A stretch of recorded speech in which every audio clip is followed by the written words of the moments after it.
it's an amazing conflict between feeling so passionate about what you believe in and yet being terribly afraid. That's what you're going to deal with when you step out to start pursuing your dreams.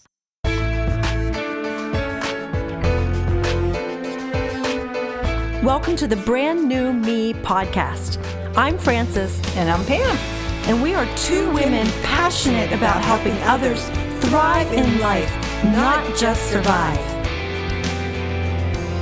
In each episode, we're going to find creative ways to offer hope for your future through our own life experiences. So join us every week as we learn together that we really can be a brand new me.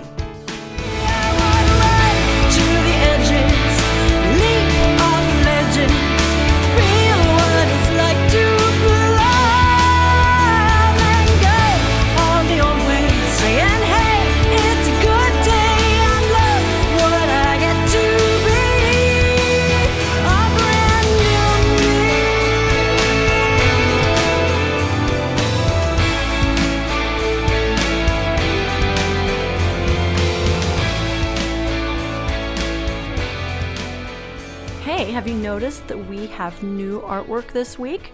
We're so excited. It's a great time to do it because Pam and I will be at the Podcast Movement Conference in Philadelphia, Pennsylvania, all this week together. We're so excited, and we'll see what kind of differences that makes in our podcast. We're really looking forward to going, and we'll be away like 3-4 days, just soaking ourselves in learning how to do a better podcast and meeting other people and networking. So we're excited. Anyway, take note of our new artwork. We'd love to know what you think of it. It's bigger pictures of us. That's what my producer designed. So it wasn't us. It was his idea.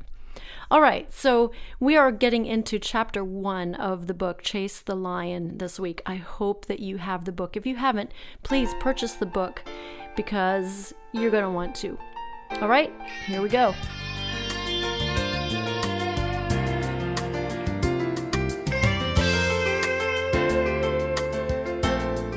We are in the first chapter of Chase the Lion. If your dream doesn't scare you, it's too small.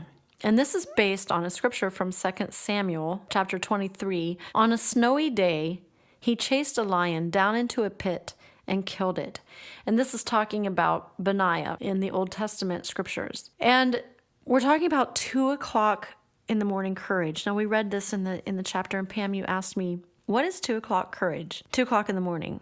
And this is what we decided. 2 o'clock in the morning is oftentimes when we have the most trouble with fear, right? 2 o'clock in the morning is the biggest time for fear. And it's interesting because your guard's let down because you were asleep. And the enemy, that's when he wants to attack you and start to fill your mind with all kinds of negative things. I mean, that happens to me. Does it happen to you? Oh, yeah, absolutely. It's the times when I just go, what on earth was I thinking? This is too big. It's too much. It's too scary. But lion chasers, we're going to be talking about the traits of lion chasers. And lion chasers have 2 o'clock in the morning courage. Compare that with Proverbs 22:13, where it says, the lazy person claims, there is a lion out there. If I go outside, I might be killed. Notice the difference between a man who wasn't even being chased by a lion. He chased a lion. He went into the den and he killed the lion, as opposed to the lazy man who just says, I might see a lion and it might be too hard and I might get killed. I might die. I think I'll just stay inside. There are so many times it'd be easier to just, quote, stay inside.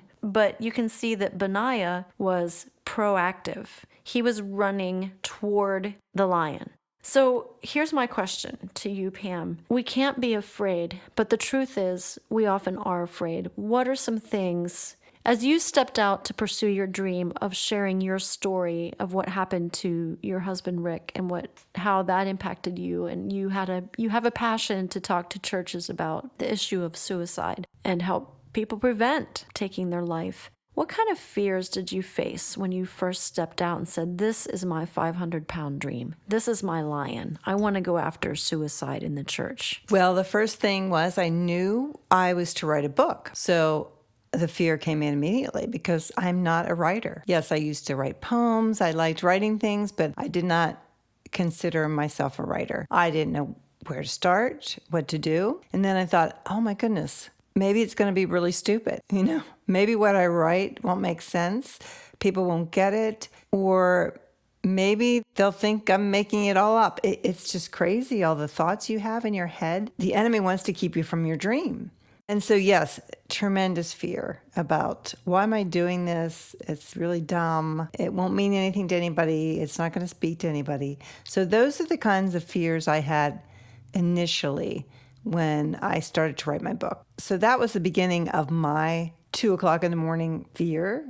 And so tell us about yours. Like, what was the beginning of maybe the fear that started to grip you when you felt your calling on your life? I certainly dealt with a lot of self-esteem questions like, who do you think you are? I was afraid of why I wanted to go after my dreams. I was afraid of what people would think. But most of the time, it was always just a lot of self-doubt. Like, who do you think you are? And it really came to a head when I decided to do Portraits of White. That's when I would say I had my biggest fear. I was afraid people wouldn't come. I was afraid kind of some of the same things you say, that it's just dumb, that maybe sometimes the songs I write are just dumb. But I look at you, Pam, and your story, and I go, it's not dumb, and your passion is not dumb, but look at how the enemy works and how he makes us feel stupid and incapable of doing what's in our heart to do. And I know you told me also you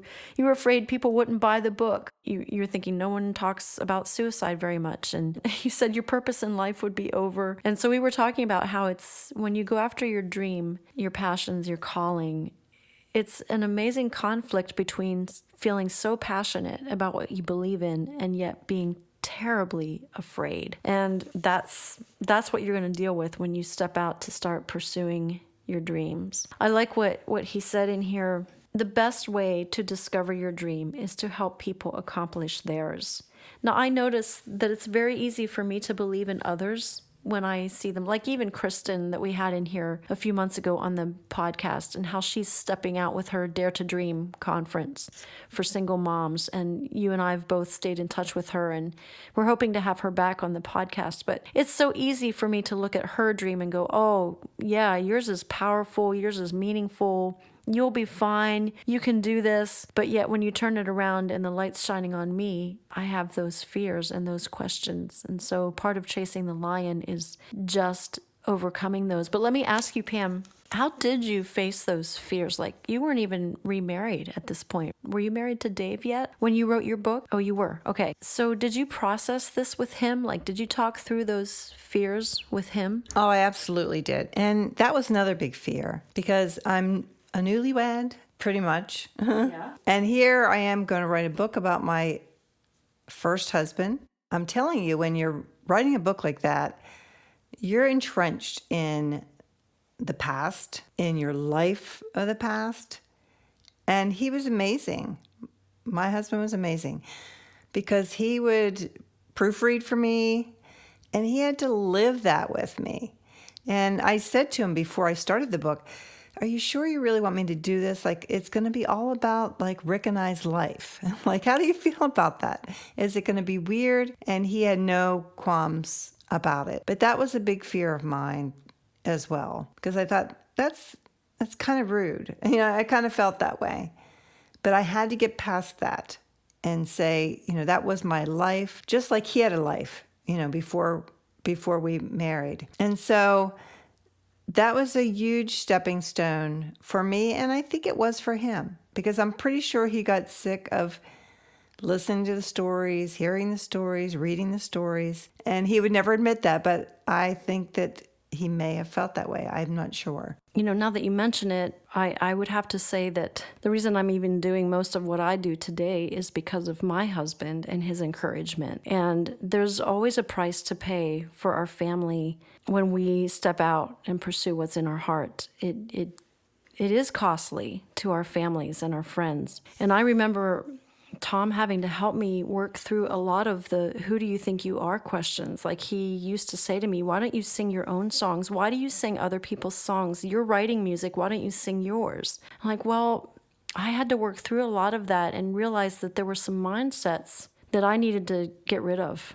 some narratives of, well, if you do your own songs, you're proud, you're vain, you're showy, and that's not godly. So sometimes there can be spiritual beliefs, that keep us from pursuing what's in our hearts. And one of the greatest things I think that Dream Giver book did for me, and Chase the Lion, is just the affirming over and over that most likely your dream has to do with what's in your heart, what you want to do, what you long to do.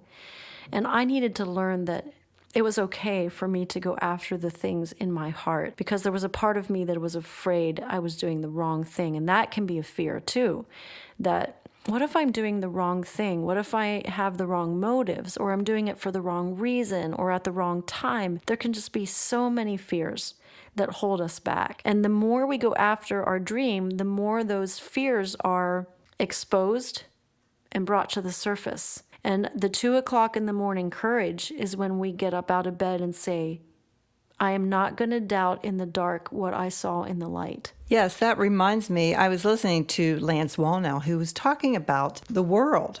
And the world will say, oh, I want to be the best. I want to be the richest. I want to be the most famous. And they have no qualms at all about speaking their dreams, those dreams that come true. But then it comes to the church, and we feel like, oh, if I speak my dream, that means I have pride. And we don't. We're speaking our dream for the glory of God. So we need to start to speak them like, okay, God has this, and this is what I want to do. This is what I want to be, without feeling like, oh man, that is prideful. And so I love that, because the world gets ahead when the church is standing back behind saying, oh, I don't want to be prideful. I want to do it for God, but I don't want to feel like I'm boasting about myself. And so we are encouraged to go forward. I think we need to be encouraged to move forward and speak out our dreams. I think we should put a link to that YouTube video you sent me that Lance shared. We'll put that in our show notes so that you can go and watch the video that Pam was talking about. I like what Mark says in chapter 1. He said, your greatest legacy isn't your dream. It's the dreams you inspire in others. You aren't just a dreamer. You are a dream catcher. I love that reminder that part of the reason we should go after our dreams isn't just about us or the people in need on the other side of our dream, but it's the people around us watching us. I can say that one of the most meaningful compliments I got from what I'm pursuing now with my winter concert was when someone sent me a message and just said, you have no idea how you have inspired me to go after my dream. It had nothing to do with the music. It had nothing to do with the... Now, she didn't say all this. I'm adding this part. It didn't have to do with the music. It had to do with the fact that I had an idea and a dream, and I went after it. And that has inspired her to go after her dream. And that's what we really want. And that's what Mark is saying. That's the bigger picture of going after your dream, is letting other people around you see. People go, well, if she can do it, I can do it. If Pam can write a book, I can write a book. And that's why we go after our dreams. It's another reason to go after our dreams, to inspire other people to go after theirs. I remember speaking with a woman whose husband had committed suicide, and I was sharing with her and trying to help her, but she couldn't believe that I was where I am maybe today, because maybe it was the beginning of her journey. And it's a blessing to people to see that, yes, I can get through this. And that's an encouragement to me. Because if I would look back 9 years ago, I am not the same person I am today. And it's only through God and only by His grace and mercy. So I think that's what encourages me to move on, where you can actually talk to somebody and you look at them, you look in their eyes and you say, that was me. That was me 9 years ago. I'd like to wrap this up by reading something that Mark quoted. And he said, you are one idea, one risk, one decision away from a totally different life. Of course, it will probably be the toughest decision you ever make. the scariest risk you ever take. But if your dream doesn't scare you, it's too small. I want to try things I've never tried and say goodbye to my foolish pride. Don't need to know what you think of me. I'm better off when I live carefree. I want to run to the edges, leap off the ledges, feel what it's like to fly, and go all the old ways, saying, hey, it's a good day. Look what I get to be, a brand new me.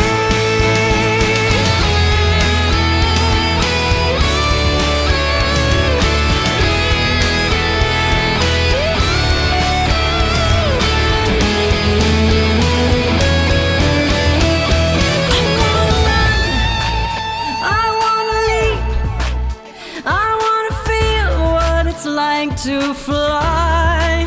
I'm